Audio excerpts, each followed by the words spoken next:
front is everywhere. Front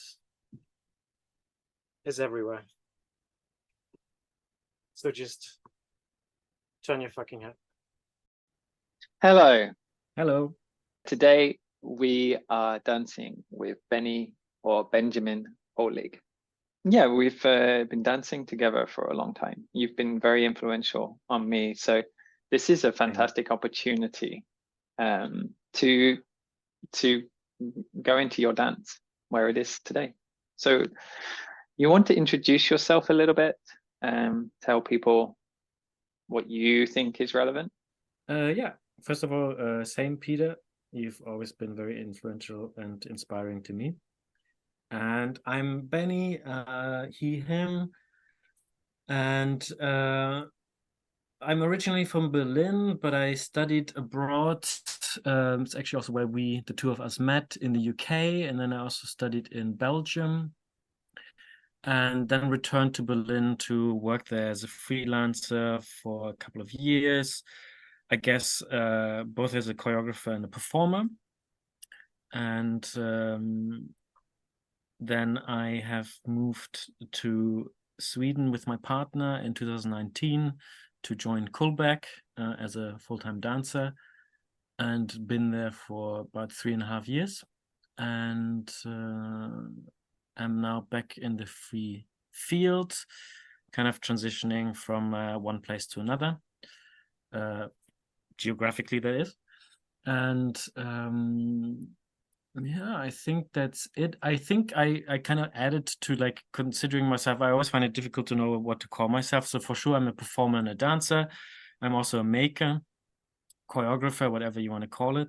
And I think I can also add being a researcher to that. And that's also, like, I don't know what a word really means, but I think for me, it means like shifting away a little bit the focus from having to make things as kind of my output, but also maybe producing knowledge around the things that we do. I think that's what it means to me. Yeah, at this point in time. Exactly. And it like our trajectory has changed and developed so much. And yeah, that's beautiful. Now I wanted to say also, because we're getting into the practice, I was thinking about my dancing practice is very much an improvisational practice. I have to think about, like, making phrases is a craft in itself that I don't practice. Like, I learn phrases and I do phrases, but I don't make them very often at all. And they kind of give me anxiety just thinking about this. But improvisation is my practice. And also, especially through my time with Kullback, but also through workshops before Kullback, Deborah Hay has been very influential in this regard.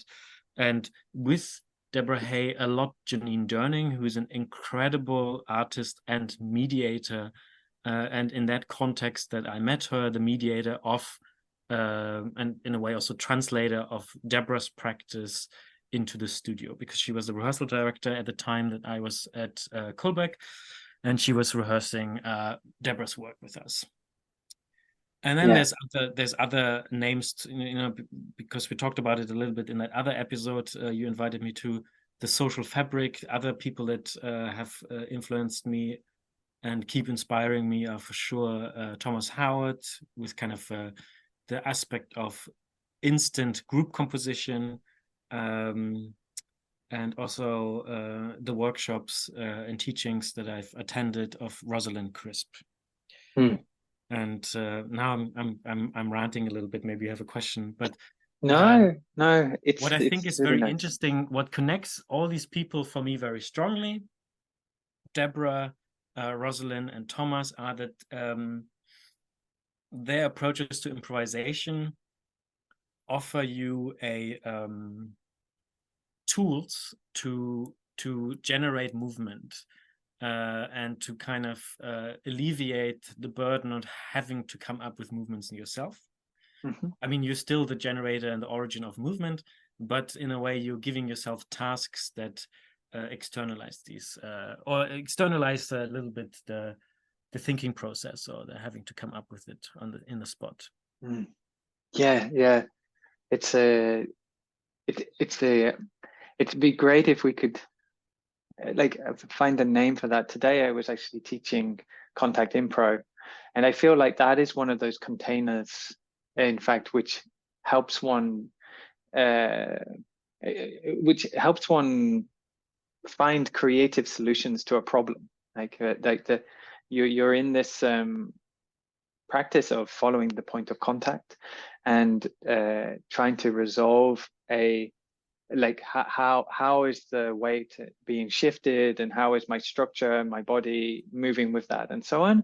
And it's less about creating something. And I think that there is a subtle nuanced difference. This is so hopefully we'll experience a little bit this in your practice today. Yeah, I mean, obviously we could talk a lot right now. Maybe I'll just cut to the chase. And I was thinking a lot about, in a way, Deborah Hay,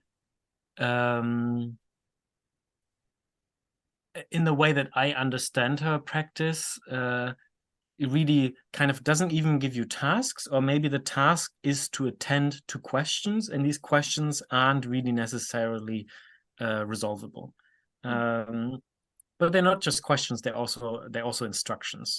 And I wanted to share three with us. Three that kind of get stuck with me for different reasons that we can maybe talk about later. But three that I come back to. And just a big disclaimer: I'm terrible at remembering like how things are said in words. I think I said that also before.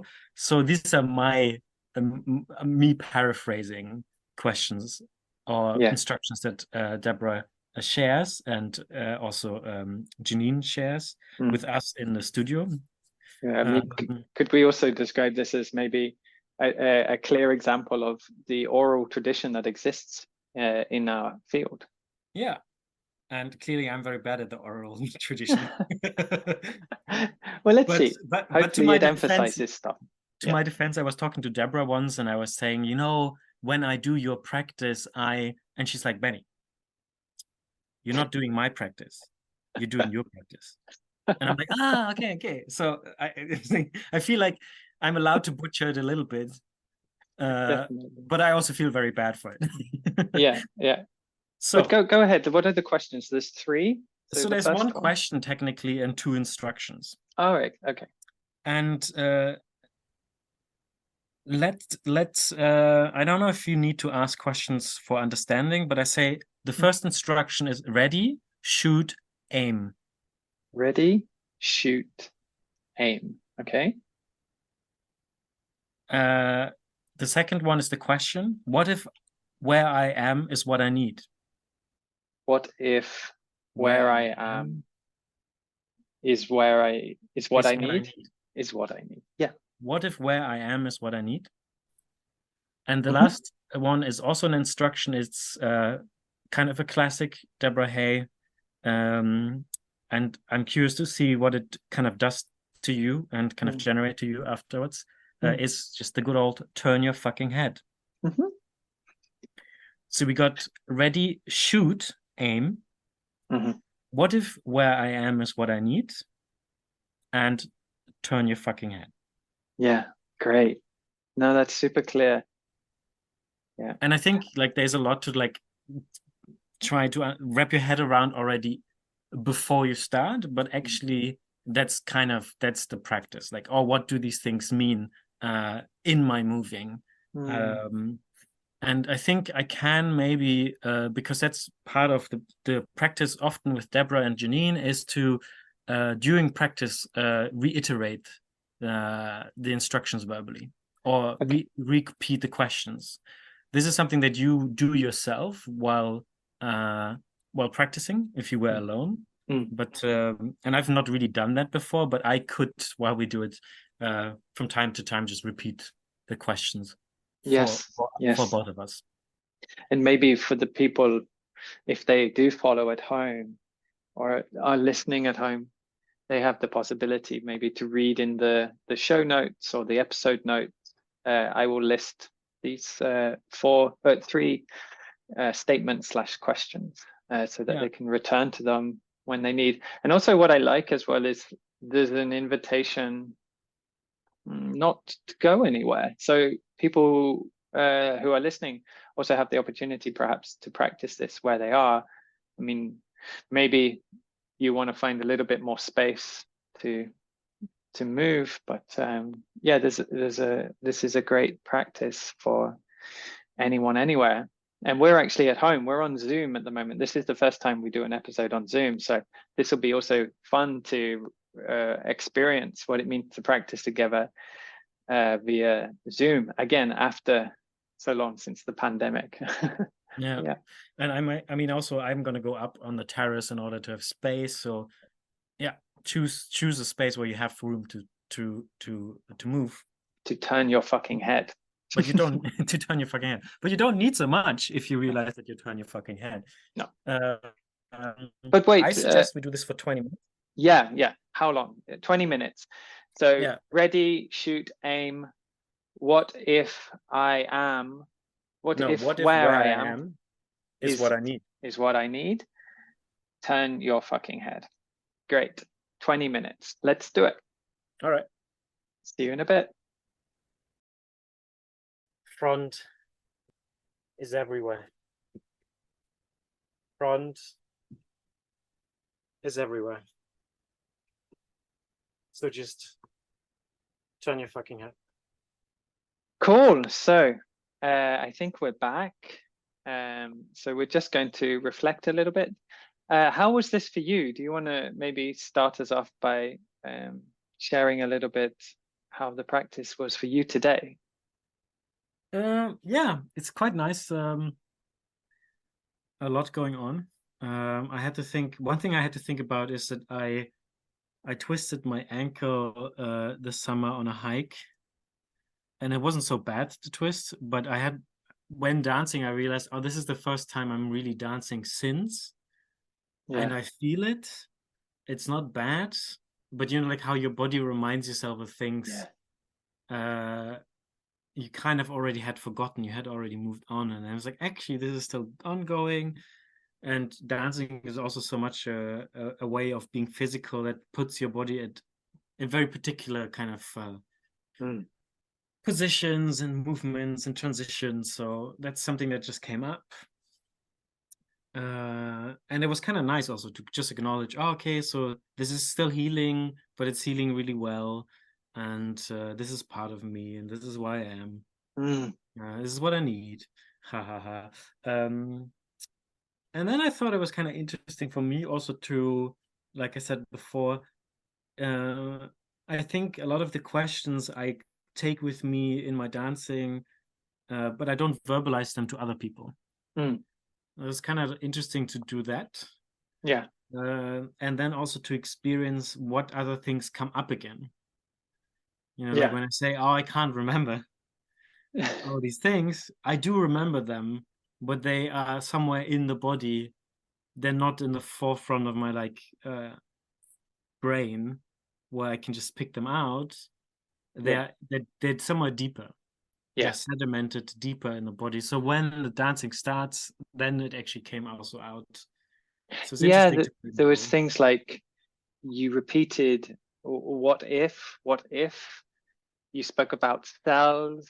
There was a few things which really anchored themselves through your verbalizing of your practice during practicing, which was really interesting.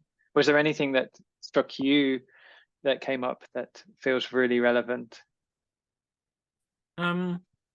Yes, I just wanted to say it's kind of interesting also to think about that the movement practice, and the way I understand it, is so little about repeating what you do.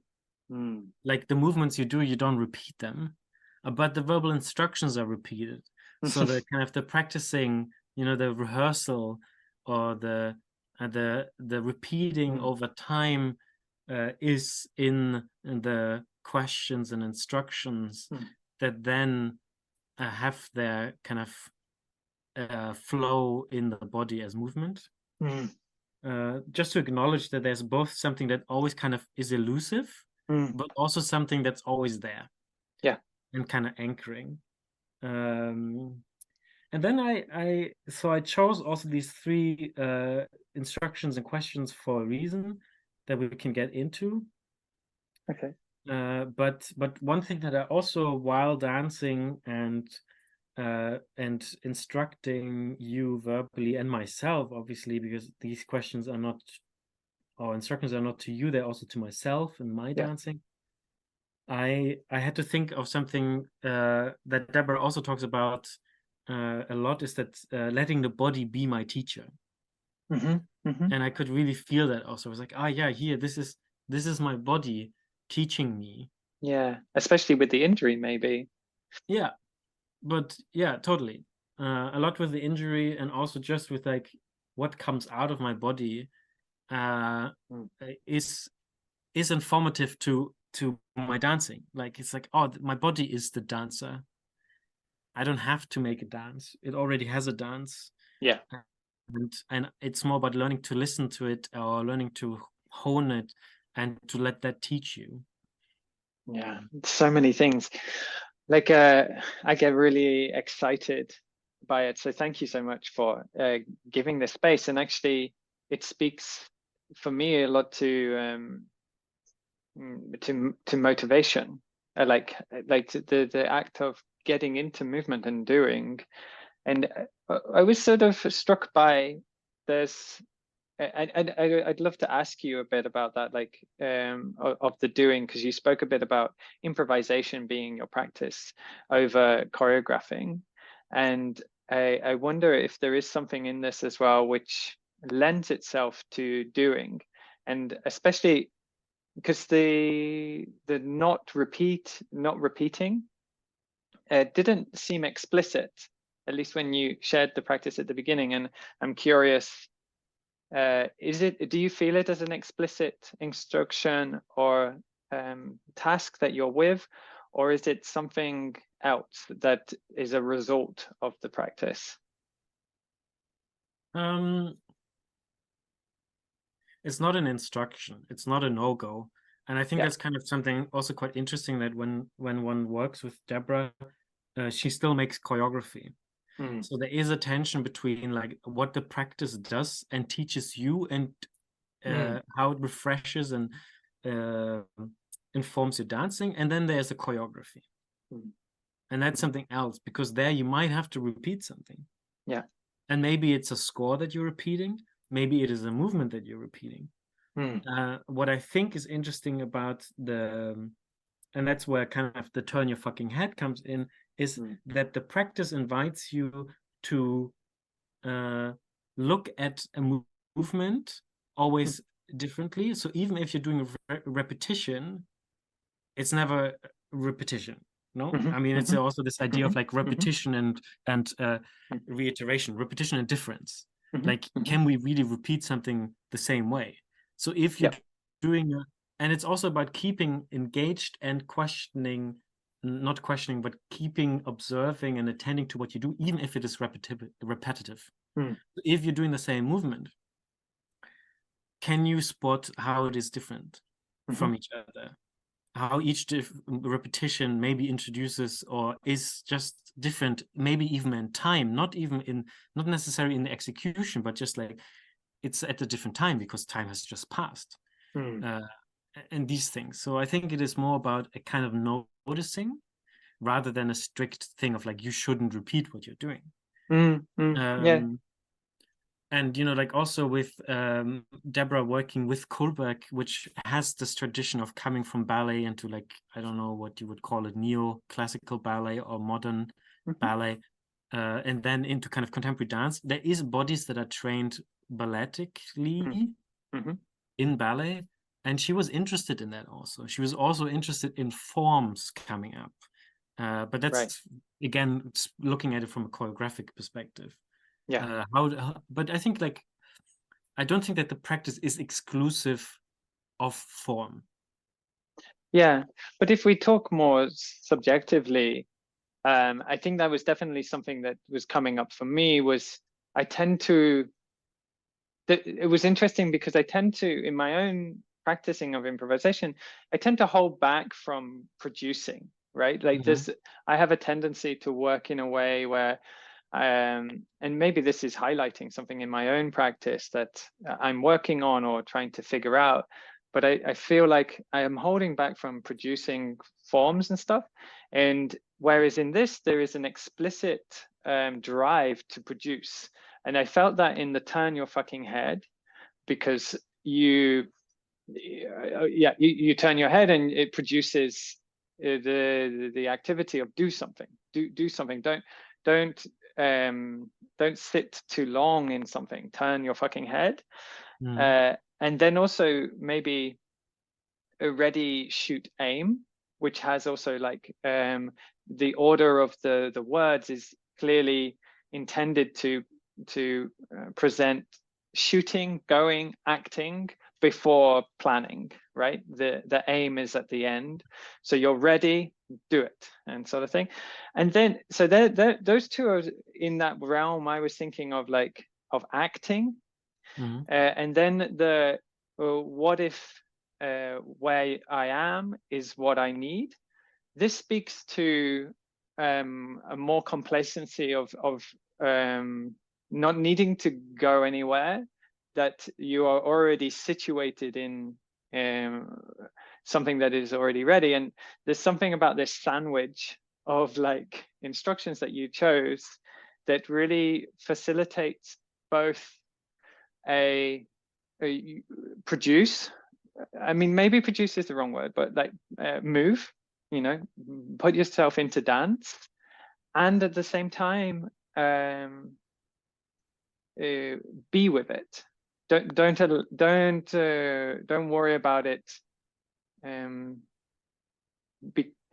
being something other, extraneous from the situation. Allow it to be what it is, and to recognize it in its shape and its form and in the value that exists. And I think I always feel like there's a play with value in improvisation, that we're dealing with our own biases and preferences, and we're having to navigate them.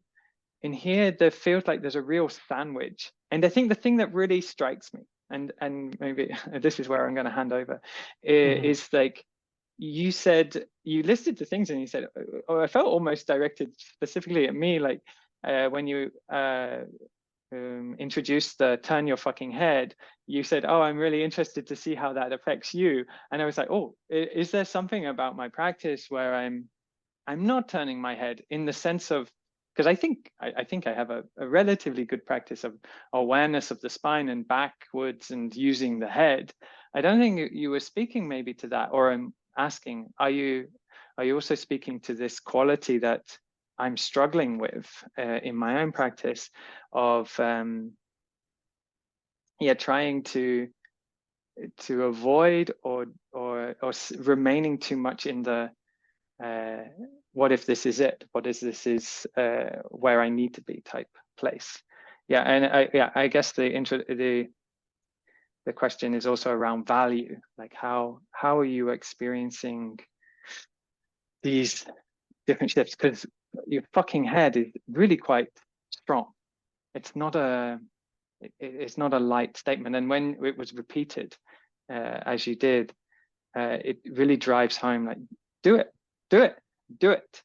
And I'm curious around, like, how does that meet with yourself and how you're experiencing these things? There's a lot now. I hope I can address all the things that you've opened up. So none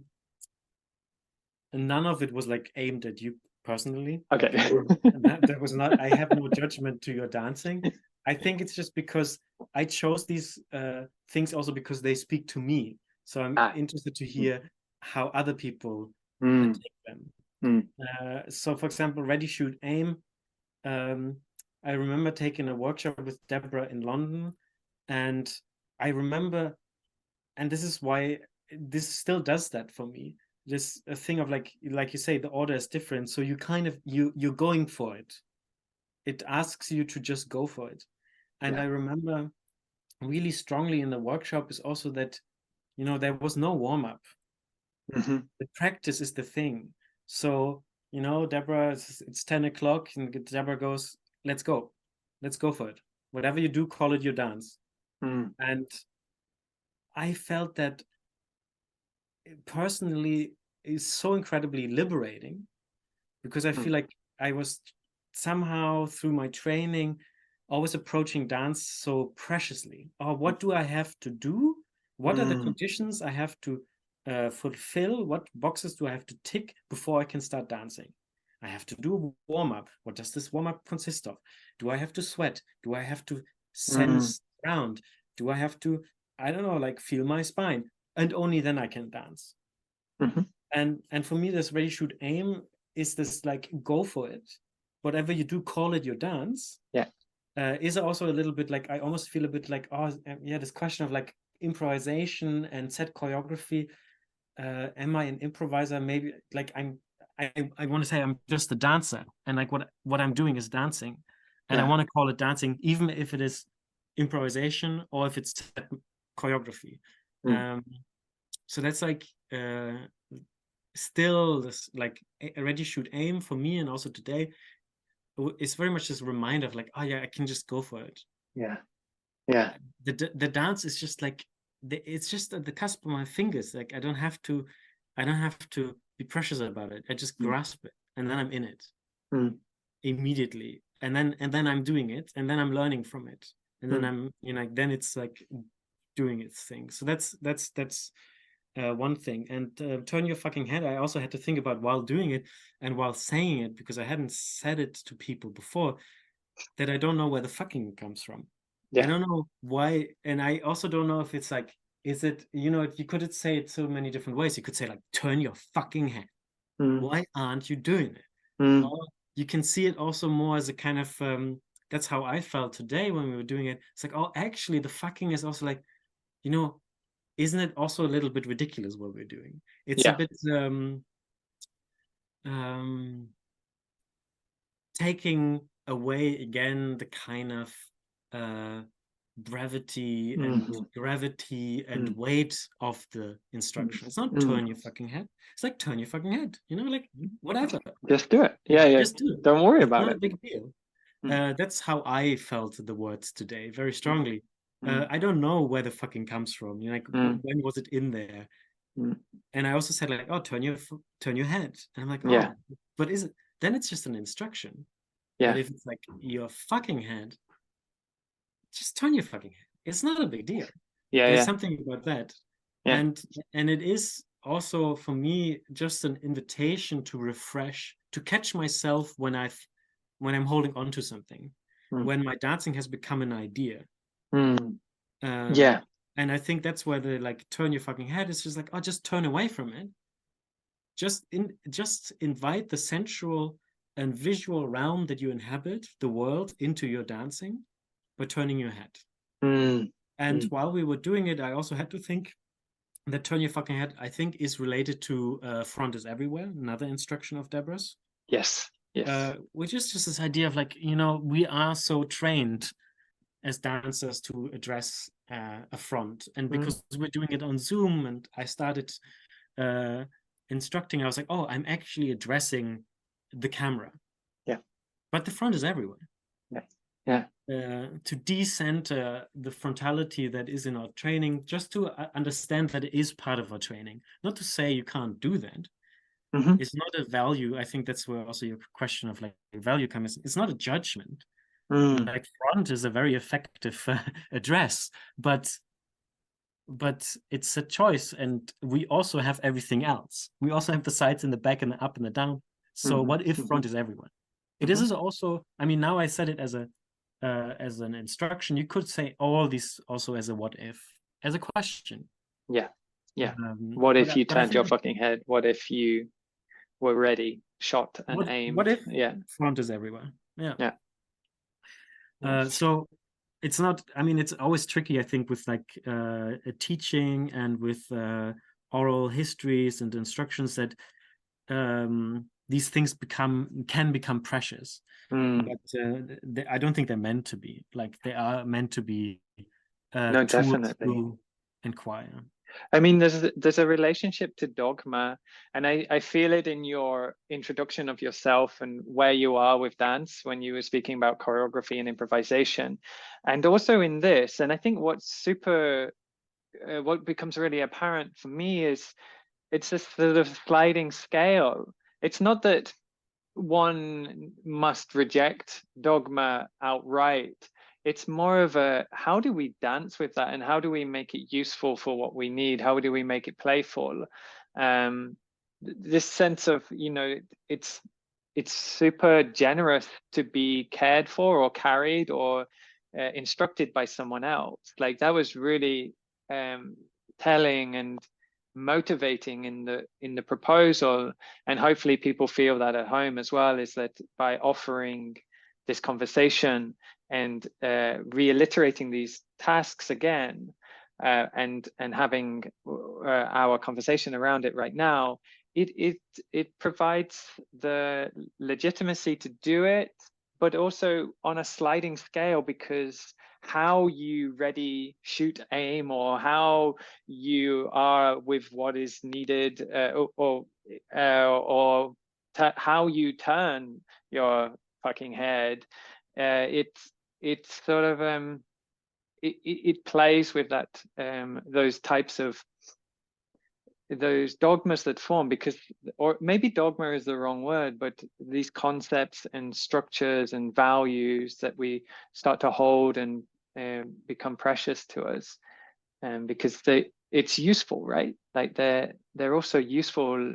I noticed a lot of movements coming up with me, and what was beautiful was the ability to recognize them for the value that exists in them. So there's like a positive feedback going on, a way of being positively with it, and then maybe your turn your fucking head would come in, and I'd feel it maybe as a little bit of a negative feedback of like, oh shit, don't be complacent either. Allow that it can move and evolve, and at the same time be appreciated. And there's something very beautiful in that play with motivation somehow, like providing a space to really engage. Yeah, it's wonderful. Thank you, Benny. Do you have anything else to add, or anything else to sort of contribute to my long ramble again? I'm sorry. No, don't worry about it. No, I was just thinking about like this idea of dogma, idea, possession. I don't know that I feel like there is I don't know what it's to credit it to, but like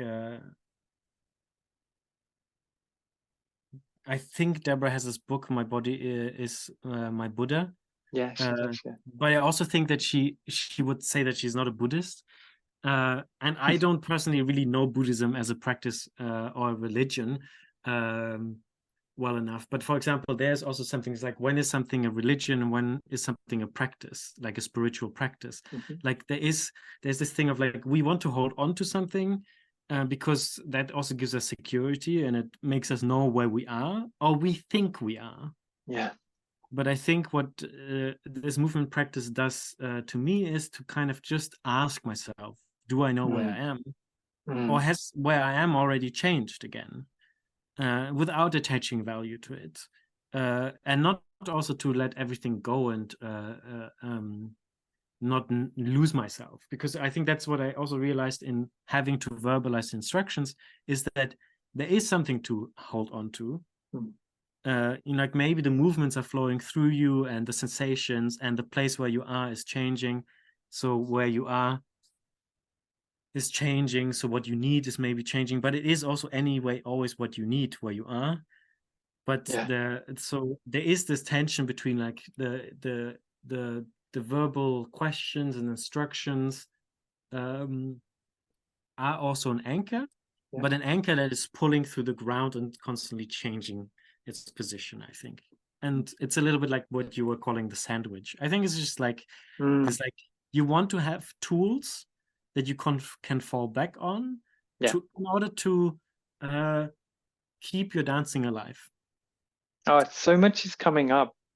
like I have to think of, actually, when you said ready, shoot, aim, I had to think of Simone de Beauvoir when she speaks of acting, when she's speaking around ethics and ambivalence. And then I have to think of Simon Critchley, who speaks on ethics when he speaks of activists without religious faith, finding faith in a cause enough to act upon that said cause, you know, in cultivating a sort of value enough to be able to work with it, and yet at the same time being critical and self-critical, always working on one's ethical integrity whilst doing so. There's so much more to talk about. I feel like funnily we've ended up in this extremely almost politicized or ethical place, which I think definitely this practice and your approach to this practice affords and allows. So I hope that we can come back again and maybe do the same thing and see how it's changed, or maybe you bring something new. But thank you so much, Benny. How will people continue outside of this podcast to know your work and follow you? Do you have anything going on at the moment, or are you more free in this transition from location to location, or how do you feel? I mean, I don't have social media, so don't follow me. You can't follow me. And I think you will just meet me in places. I remain in Scandinavia, so I am kind of freely floating in between, but things are already shaping up quite fast to be more solid and concrete, and I'm looking forward to the things that are coming ahead. And I am kind of like the person who's currently running the Ravne Dance podcast, which is also kind of just an experimental practice for me. It's a practice for me to learn how to run a podcast. I have a Vimeo that I forgot now. I think it's Ben Bandit or something. Where you can see my work. I don't know. I didn't really think about this, but it's super fine.